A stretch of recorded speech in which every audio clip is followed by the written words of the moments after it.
Good morning. It's Pause with Elizabeth Elenor, and today we're talking about Queen energy. And actually, today happens to be the most important day of the year in all of the days that we've got. Today is the day that we have the ability to access all light, all of our destiny's information, level up to our next inspired, highest potential, and access all of the knowledge of where our whole year is going.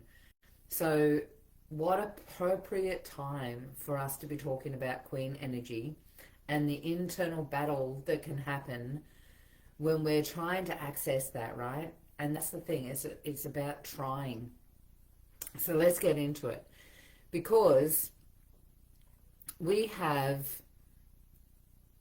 all of these things. I've been going through this September with the 6th anniversary of my business, this particular business. I've been in business for 28 years, but I was a remedial massage therapist, thriving business up in Far North Queensland.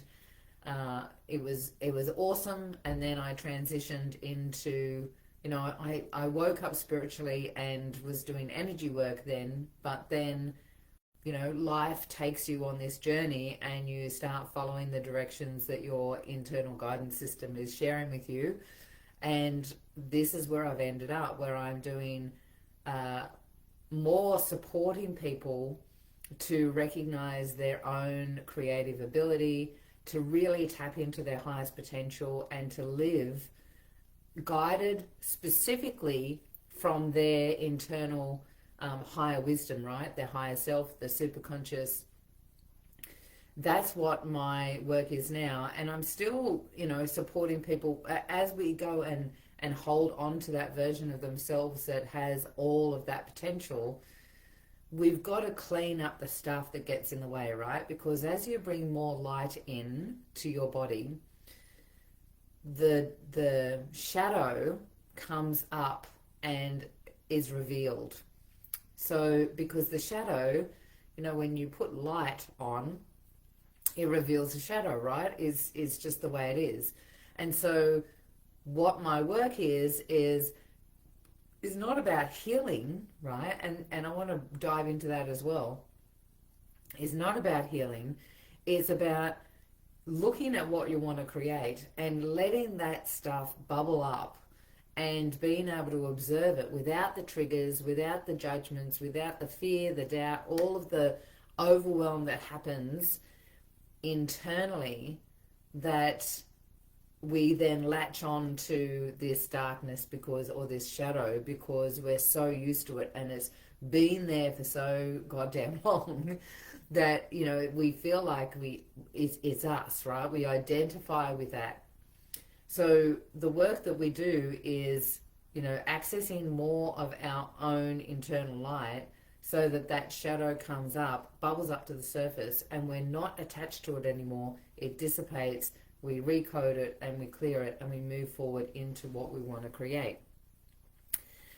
Here's the thing. I've been doing 28 years of shifting my vibration like that. Now I've got a process called recoding that makes it super easy, super fast, super effective, permanent, all the things. It's the ultimate tool when it comes to shifting consciousness. I used to do it by doing past life regression. I did 7 years of past life regression way back, and we could go through maybe 2 or 3 lives or two or three multi-dimensional aspects of ourselves before the body started to respond in a way where the nervous system was finding it hard to regulate, and the body would sort of be tensing up and it'd be too much, right? And so I've been doing this work for a long time. So when I see people wanting to move into this new level of consciousness, but have been doing like surface level spirituality, right? The toxic positivity, like everything's one and everything's wonderful and blah blah blah. without looking at the shadow, without allowing that, being vulnerable, moving into innocence, and allowing, surrendering to that personality, that identity that has, latched on to all of that old knowledge. I can see why so many people are struggling, because to have your sovereignty, to really step into your queen energy and own that authority, that self-authority, that internal battle has to change, has to shift. That internal battle of,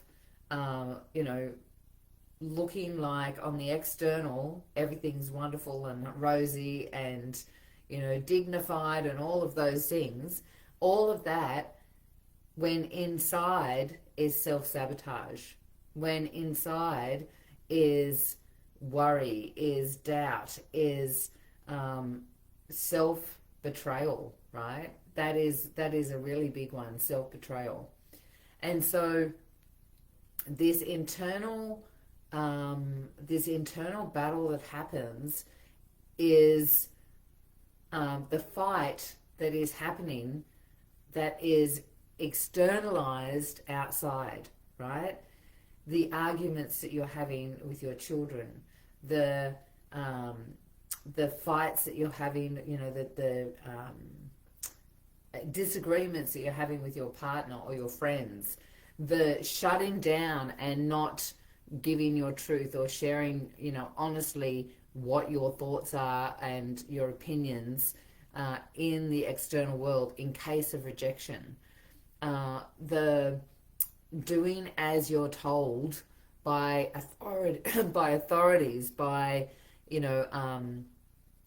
mentors and coaches, and doing all of these things and not deeply listening to this energy that is the consciousness, that is our higher self, our self-authority, our sovereignty.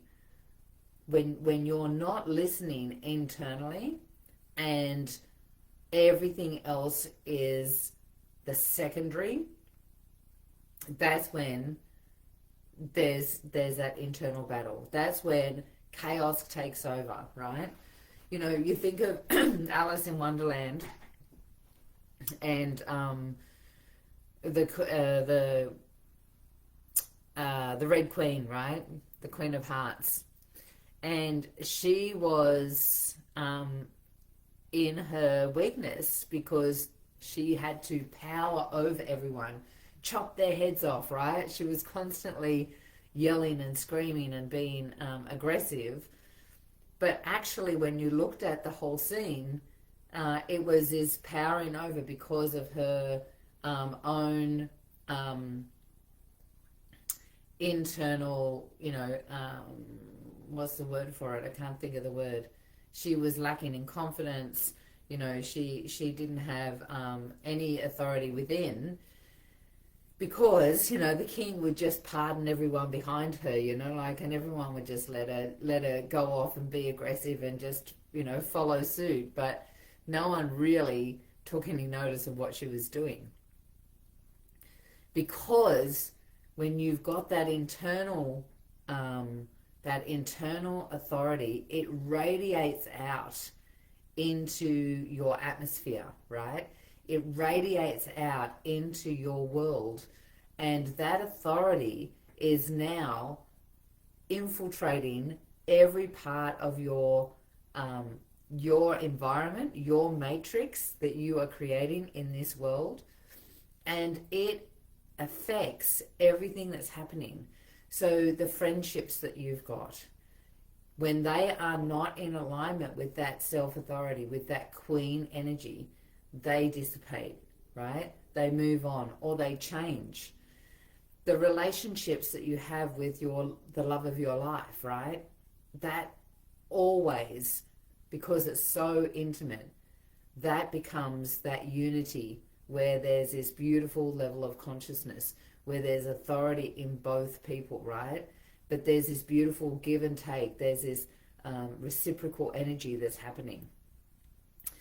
The things that are happening in your world, for example, where there is authority that's that is outside of our control, you can still navigate the way you want. You see it, you recognize, and sometimes in Queen energy, you have to go through and sacrifice certain, opinions and certain points of view, and change things around so that you're still in your authority, you're still in your sovereignty, and you're also being able to meld in with your environment to the best of your ability, right? So that you are still feeling strong within your heart, strong within yourself, and you don't have that internal battle going on.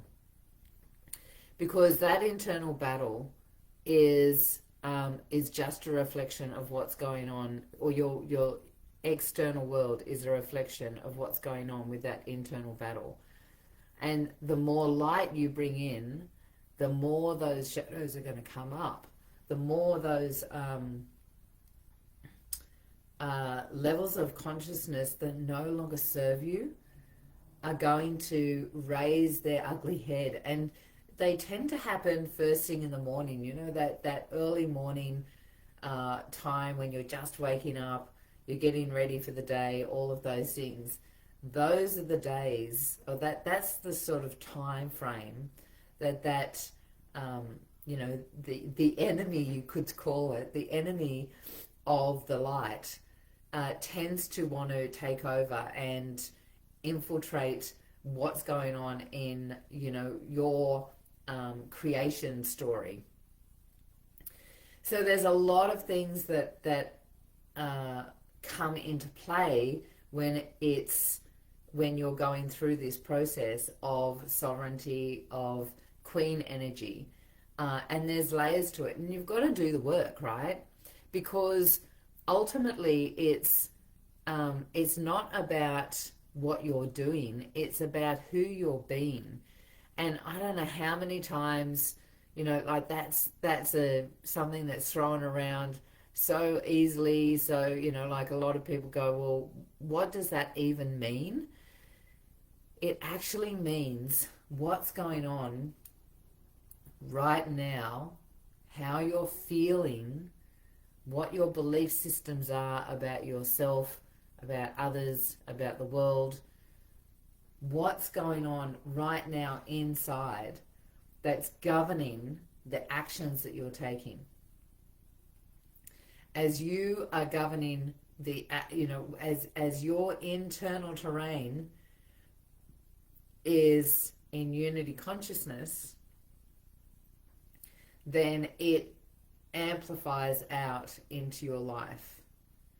And you see things flowing, and you get the synchronicities, and you get the white rabbit moments, right? And you have this beautiful flow because you've got somewhere you're going, you've got a mission, you've got a desired end result that you're creating, and you've focused on it. And so you're bringing that energy into the now moment. So all of these things take effort, discipline. They take action, right? It means listening to your intuition and your first response rather than the second guessing and doing what your identity wants you to do, because your identity wants to keep you small, unseen. The identity wants you to stay in your little hole and don't look into the future, and don't follow your dreams, and don't follow your desires, and create a legacy for your family and all of those things.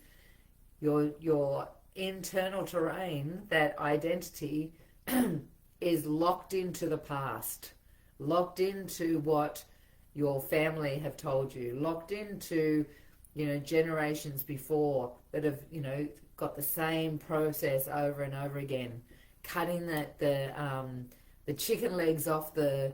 Have you heard that story? There's this story of a woman who, her daughter comes in and she's cutting. No, I think it was a ham or something, right? Cutting the bone off the ham before she put it in the oven. And the daughter said, "Why do you do that?" And she said, "Well, I don't know. Mum did it and Grandma did it. I don't know. It's just something that we do." So they thought that they'd check it out and find out. So they ring up their grandmother, only to find out that the reason she cut the bone off the ham was because her oven was too small, and so the ham wouldn't fit into the oven, and so she cut the bone off so that it would fit in the oven. But they're the sort of things that happen. We have, a particular pattern of behavior that started way back. The way we have a relationship with money, for example, we all have family members in our past that have been through regressions and recessions and, depressions and all the things, right, that had to scrounge for their money. And so those frequencies, those codes are within us that are holding that vibration still. And so our unconscious identity wants to hold on to those patterns because it's actually physically in our DNA, these patterns of behavior. So when we're in that vibration of wanting to shift and move and become more than what our forefathers were, foremothers were, right? When we want to expand in our consciousness, it's letting that light come in so that those things can rise up and we can look at them and not get triggered by them or go back into, because I've got to tell you, there's a secret, right? We give our power away to our identity way more than we give our power away to anyone else. It's totally true. Our identity wants to just hold on to what is known. And we give that power away on a regular, day-to-day, moment-to-moment basis. And this is what's so important.